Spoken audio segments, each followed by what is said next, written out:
Convidar os irmãos a abrirem a Bíblia em 1 Timóteo, capítulo de número 4,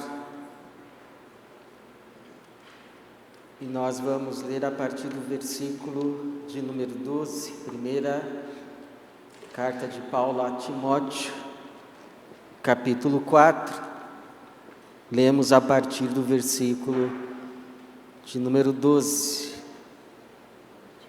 1 Timóteo, capítulo 4, a partir do verso 12, que diz assim, 1 Timóteo 4, a partir do 12: Ninguém te menospreze por seres jovem, mas procura ser exemplo para os fiéis na palavra, no comportamento, no amor, na fé e na pureza.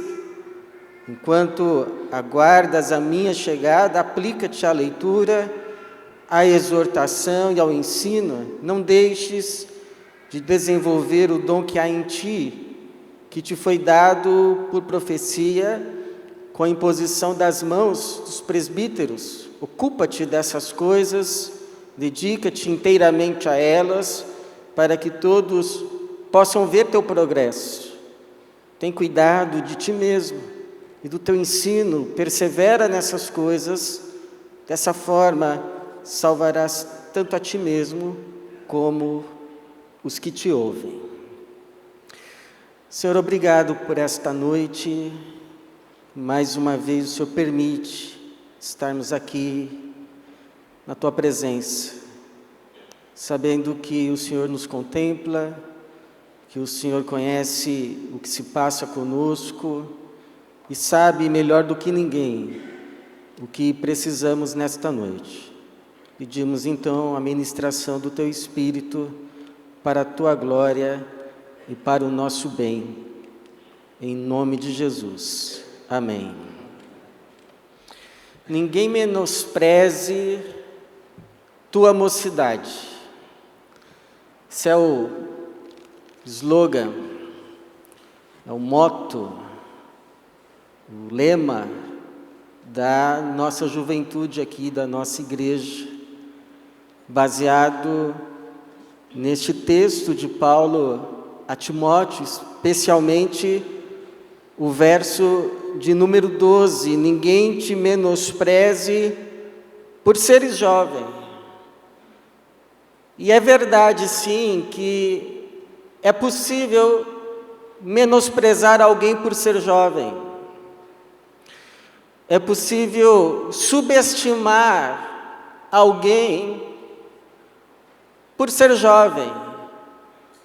Isso acontece, por exemplo, com médicos muito jovens. A pessoa vai a uma consulta, chega lá, um jovem. E aí quando a pessoa sai da consulta, sai dizendo assim, gostaria de ter sido atendido por um médico mais experiente. Isso acontece com pastores. Já ouvi uma pessoa dizendo que teria muitas dificuldades com um pastor muito jovem. Eu me lembro uma vez que meu pastor me ligou, eu era ainda um seminarista, e muito jovem, e ele me pediu para que eu fosse pregar em uma das nossas congregações, e um diácono ia me pegar no metrô, ia comigo, e nós chegamos então àquela congregação, e aí quando a pessoa foi chamar o pregador, ficava olhando para o diácono, não para mim. E aí foi uma surpresa quando era eu, porque era eu que ia pregar, porque ela esperava o mais velho. Agora, no caso aqui do Timóteo, ele nem era assim tão jovem como a gente pode pensar, porque na antiguidade, um homem entre os seus 30 e 40 anos poderia ainda ser considerado um jovem. E num tempo em que as sinagogas, as igrejas eram lideradas por anciãos, de fato, Timóteo, que deveria estar aqui com 35, alguns chegam a dizer talvez 38, porque quando Paulo o chama para ser um dos seus cooperadores, Timóteo deveria estar com 25 anos. E agora aqui Paulo, já praticamente no final do seu ministério, 62, 63, depois de Cristo, o Timóteo já deve estar assim com uns 35, muito assim, improvável talvez 38, um jovem, dada a idade da liderança da igreja onde ele estava, a igreja de Éfeso. Timóteo não era assim bem um pastor, Timóteo era um superintendente apostólico. O Paulo tinha uma equipe que trabalhava com ele, e de quando em vez ele enviava um membro dessa sua equipe, um superintendente apostólico, para ir a uma igreja que ele tinha fundado. Timóteo já tinha sido enviado, por exemplo, ou ainda ia ser enviado para a igreja de Corinto. Mas aqui ele está na igreja de Éfeso, uma igreja forte, uma igreja de gente experiente, e é por isso que uma igreja de gente, inclusive, exigente. E é por isso, então, que Paulo, sabendo da juventude de Timóteo, Paulo sabendo da personalidade de Timóteo, Paulo sabendo do perfil da igreja de Éfeso, escreve, verso 12, ninguém, mas ninguém, te menospreze por seres jovem. E como essa carta, sabemos, era para ser lida para toda a igreja, Paulo escreve isso para falar à igreja, como quem dissesse, não o despreze apenas pelo fato de ser um jovem. Isso não é motivo para desprezo. Agora, ele não escreve apenas num tom apologético, defendendo a juventude, mas é também uma advertência, uma exortação ao próprio Timóteo, como que se esse Paulo, num tom paterno, para com o seu filho na fé, dissesse assim, olha Timóteo, o fato de você ser jovem, não é um motivo para que te desprezem, mas tome muito cuidado para não dar motivo. Que ninguém te despreze pelo fato de você ser jovem, mas faça por onde. Que ninguém te desrespeite só porque você é anos mais novo, mas faça a sua parte, não dê motivos. E é por isso que o Paulo vai escrever então algumas recomendações a Timóteo. Recomendações estas que servem também para nós, independentemente da fase da vida que estamos, sejamos jovens, sejamos maduros, sejamos de meia idade, porque a Bíblia diz que tudo que foi escrito para o nosso proveito. Então é para nós também. Quais seriam estas recomendações que Paulo faz a Timóteo, que servem também para nós, a fim de que não sejamos desprezados? Pelo menos não por motivos justos. Quais seriam estas recomendações para mim e para você? Uma delas é: tenha uma postura coerente. tenha uma postura coerente com a fé que você professa. Isso não apenas num ambiente eclesiástico como este, mas também nos mais desafiadores. Eu me lembro uma vez, na minha infância, minha mãe tinha acabado de tirar carta. Era uma motorista ainda um tanto quanto inexperiente. Mas a gente estava andando assim, numa rua de bairro. Numa rua assim, extremamente tranquila. Quando de repente passa do lado um carro buzinando, o motorista esbravejando xingamentos, com um rosto assim, praticamente desfigurado, de tamanha era a ira, e para a nossa surpresa, era um diácono da nossa igreja.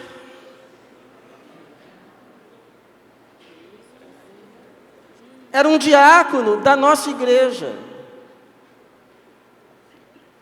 Então, você imagine o respeito ao qual fomos inspirados.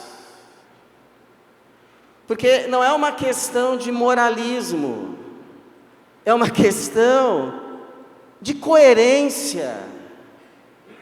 Há posições que exigem algumas posturas, senão cai em descrédito. Por isso que o Paulo vai dizer, olha, você tem uma posição aí, Timóteo. Se dê ao respeito. Porque a sua posição exige não só a sua posição, mas a posição de cristão, de cidadão do reino. Ele então vai dizer, olha, ninguém te menospreze por seres jovem, mas procura ser exemplo para os fiéis. Cuidado o que você fala. Tenha cuidado para ser exemplo na palavra. Tenha cuidado para ser exemplo no comportamento. Tem comportamentos que não cabem mais. Tende cuidado para ser exemplo no amor, na fé e na pureza. E a ideia aqui, que é um processo. Ele está dizendo, Timóteo, se torne exemplo, referência. Esse é o alvo. E é claro que num processo, há acertos e erros, há erros e acertos, porque alguém poderia dizer, e com razão, mas pastor, ninguém é perfeito. Verdade, ninguém é perfeito. Nós estamos a caminho de sermos como Cristo, e nesse caminhar vamos errar sim, mas quando a Bíblia diz, sejam irrepreensíveis, e isso eu aprendi com o pastor Salvador Soler. Quando a Bíblia nos diz, sejam irrepreensíveis, ela não está esperando que a gente não erre mais, mas ela espera que a gente não viva mais no erro, e que a gente sempre tome a posição de fazer o que é certo, mesmo quando erramos. O que é certo fazer quando erramos? O que é certo fazer quando erramos? Reconhecer o erro, assumir o erro, confessar o erro, abandonar o erro e, se possível, reparar o erro. Essas coisas todo mundo respeita. Se no domingo aquele diácono chegasse e dissesse, me perdoe, eu errei. A gente diria, todo mundo erra. Mas continuar naquela posição imponente de líder de igreja é muito difícil aceitar. Por isso que Provérbios 28:13 vai dizer: quem encobre faz de conta que nada aconteceu, como se nada tivesse acontecido. Quem encobre suas transgressões jamais prosperará, mas quem as confessa e as abandona alcançará a misericórdia. Então, meu irmão, você vai errar muito ainda, mas quando você errar, vai lá e reconheça o seu erro, peça perdão e mude, em nome de Jesus.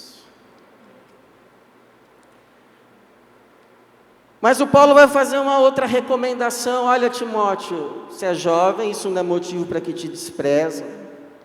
Então assuma uma postura coerente.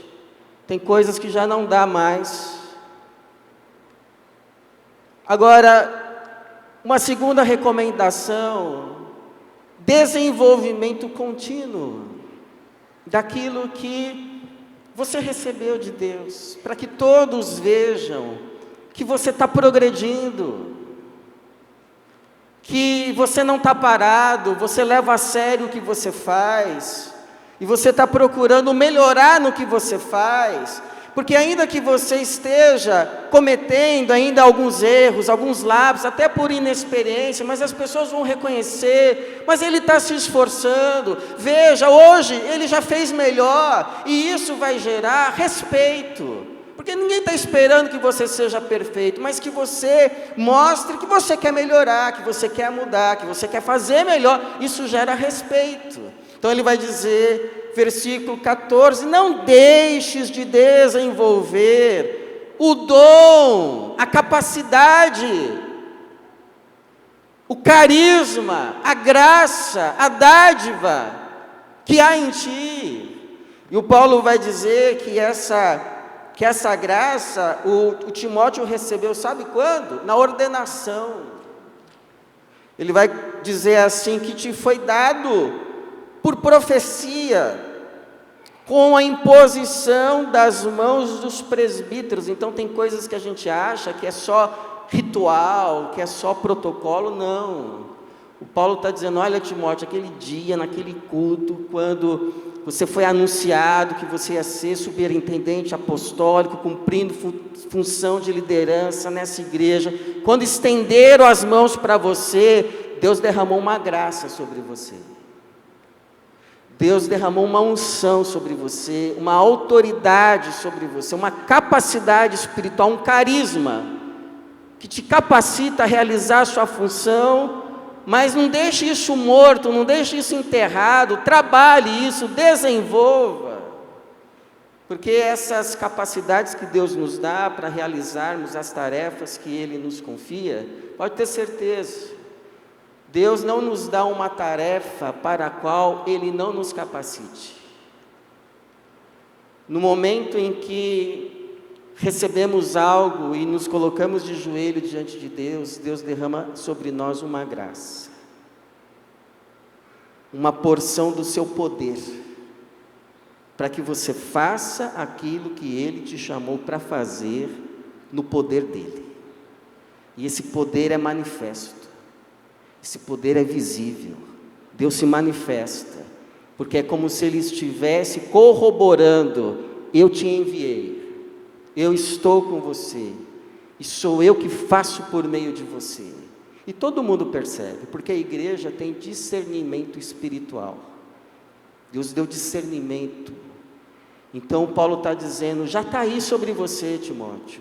Agora faz com zelo, faz com amor, se esforce, trabalhe, porque Deus vai ser com você. E nós podemos acrescentar aqui os dons naturais também, porque estes também vêm de Deus. O Tiago vai dizer que todo dom perfeito, toda boa dádiva, desce do Pai das luzes, em quem não há variação, o Pai dos Espíritos. Agora, essas capacidades, são como matéria bruta, são como pedras que precisamos lapidar, precisamos trabalhar nelas, precisamos burilá-las, para que elas se desenvolvam e sejam-nos ferramentas para o nosso servir, para o nosso trabalho, para o ministério que Ele nos confiou. Até porque, irmãos, tudo que a gente deixa encostado, tudo que a gente deixa parado, enferruja, se deteriora, se degenera, desvaloriza. Você lembra a parábola dos talentos? Quando o Senhor, após ter confiado talentos, que eram quantias financeiras, aos seus servos, eles deveriam administrar os bens do seu Senhor enquanto ele fazia uma viagem. E depois de um tempo esse senhor volta e os servos precisam prestar contas daquilo que receberam do seu senhor, da sua administração. Então vem um e diz: o Senhor me deu 5, eu te devolvo 10. O Senhor me deu 2, eu trabalhei, administrei, rendeu, eu te devolvo 4. E esses servos recebem o elogio do seu Senhor: servo bom e fiel, entra para a alegria do seu Senhor, vocês foram fiéis. Aí chega aquele que recebeu apenas 1, mas enterrou e vem: olha, Senhor, eu não fiz render, mas também não perdi, está aqui o que o Senhor me deu, como o Senhor me deu. E é interessante que o Senhor o chama de que? Servo mau e negligente. Mas Ele não chama apenas esse servo de servo mau e negligente. Ele vai dizer uma coisa que às vezes a gente passa desapercebido. Ele vai dizer assim: deveria então entregar meu dinheiro aos banqueiros, para que ao voltar eu tivesse recebido com juros. Ou seja, é muito possível que aquele servo pensasse que estava entregando o valor que tinha recebido, mas por ter deixado parado, desvalorizou. Era melhor ter deixado parado, mas no banco, para ir corrigindo. Mas não, nem isso. Nem isso. Então estava entregando não algo conforme tinha recebido, mas pior, menor, desvalorizado. Talvez você já tenha ouvido uma história famosa, mas talvez não, então eu vou contar para você. De um mendigo conhecido de uma praça, que vivia com uma mochila nas costas, até que um dia ele morreu. Aí de manhã foi aquele alvoroço: o mendigo morreu, o mendigo da praça. E aí juntou aquelas pessoas ao redor do mendigo. Alguém conhece aí um familiar dele? Ninguém conhecia ninguém. Bom, talvez tenha algum documento aí nessa mochila. Mas a gente vai mexer na mochila, está morto, aí a gente precisa achar alguém. Aí abriram a mochila, a única coisa que tinha na mochila era um pedaço de carvão. E alguém achou diferente o carvão, levou para casa, começou a trabalhar naquele carvão, lapidar, e descobriu que na verdade, sabe o que era? Um diamante. Quem sabe você não está carregando aí um diamante, mas que precisa ser trabalhado, precisa ser lapidado, precisa ser desenvolvido. Eu me lembro quando jovem, entrei para trabalhar numa empresa, e eu ficava assim encantado com a habilidade daquelas pessoas, como elas faziam o trabalho, o serviço. E um dia eu conversando lá com um colega mais experiente, ele me disse assim, 10%, são 10% talento, 90% transpiração. Nunca mais esqueci. Uma terceira. Com certeza Deus colocou aí muitos dons e talentos em você. Isso eu não tenho dúvida. Cada ser humano é imagem e semelhança de Deus. Isso me ajudou muito a nunca mais desprezar ninguém. Porque quando eu olho assim para uma pessoa, por mais que a aparência possa me dizer alguma coisa, eu sempre lembro disso. É a imagem e semelhança de Deus. Tem muito tesouro aí. Tem muita riqueza aí. Tem muitas capacidades, tem muitas habilidades. E você é uma pessoa assim. Mas a terceira recomendação. Cuidado de si mesmo. Cuidado de si mesmo. Eu me lembro que a gente estava tentando ajudar uma pessoa que caiu em pobreza, mas em grande pobreza mesmo, passou inclusive a ter que morar na rua. Aí eu fui conversar com um empresário para ver se a gente não conseguia ajudar, encaminhar para algum lugar, uma empresa, um trabalho. E aquele empresário me disse assim, mas ele ainda está tomando banho? Ele ainda está conseguindo se vestir? Porque senão dificulta muito. E dificulta mesmo. Olha que interessante, o Paulo vai terminar essas exortações a Timóteo, versículo 16. Tem cuidado de ti mesmo. Tem cuidado de ti mesmo. Ou seja, dentre tantas atividades, tantas responsabilidades que o Timóteo tinha para dar conta do seu dia, das suas tarefas, Paulo diz assim, olha, você está tomando conta de um monte de coisa, fazendo um monte de coisas, mas não se esqueça, em meio a esse mundaréu de coisas que você tem que tomar conta, você tem que fazer, não se esqueça de cuidar também de você. Porque você cuidando de você, olha só o que ele vai cuidar, e do teu ensino. Dessa forma salvarás tanto a ti mesmo como os que te ouvem. Ou seja, era um cuidado consigo, não como um fim em si mesmo, mas como meio para continuar cuidando daquilo que Deus lhe havia confiado.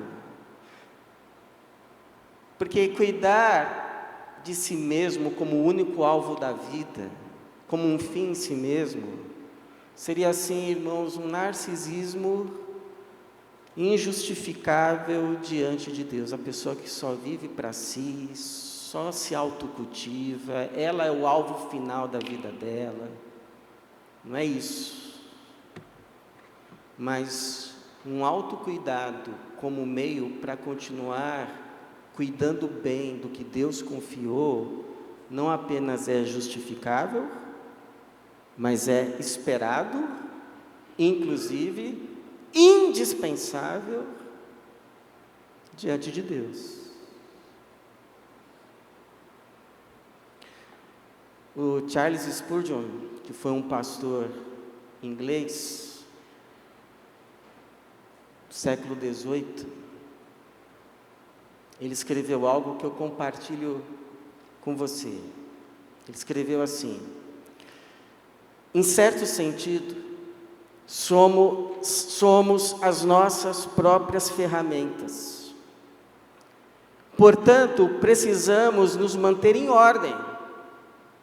Se quero pregar o Evangelho, só posso usar a minha própria voz, daí devo aprimorar as minhas virtudes vocais. Só posso pensar com o meu cérebro e sentir com o meu coração. Portanto, devo educar as minhas faculdades intelectuais e emocionais. Só posso chorar e agonizar pelas almas com a minha própria natureza renovada. Então, devo manter vigilantemente a ternura que havia em Cristo Jesus. Meu espírito, alma e corpo são os meus mecanismos mais à mão para o serviço sagrado. As minhas faculdades espirituais e a minha vida interior são o meu machado de combate, as minhas armas de guerra. Te pergunto, o que Deus hoje te diz que você tem que cuidar em você? É a tua mente? Tua cabeça? A tua alma? Teu espírito? Será que é teu corpo? Teu físico? Como o sábio Salomão escreveu em Eclesiastes 9:8, sejam as tuas vestes sempre bem cuidadas, e nunca falte o óleo sobre a tua cabeça. Ou seja, seja asseado, se cuide. Se cuide. Você não é de você. Se cuide. Uma vez eu ouvi alguém dizendo: as nossas autoridades não se dão ao respeito. E é verdade em relação a muitas delas, mas que não seja em relação a nós. Que o Senhor nos dê a graça de fazermos jus a este nome que carregamos, onde quer que vamos, em e com qualquer idade, o nome de Jesus. Como Paulo diz em Efésios 4:1, rogo-vos que andeis de modo digno para com o chamado que recebestes. Que o Senhor nos ajude, que o Senhor nos abençoe. Amém.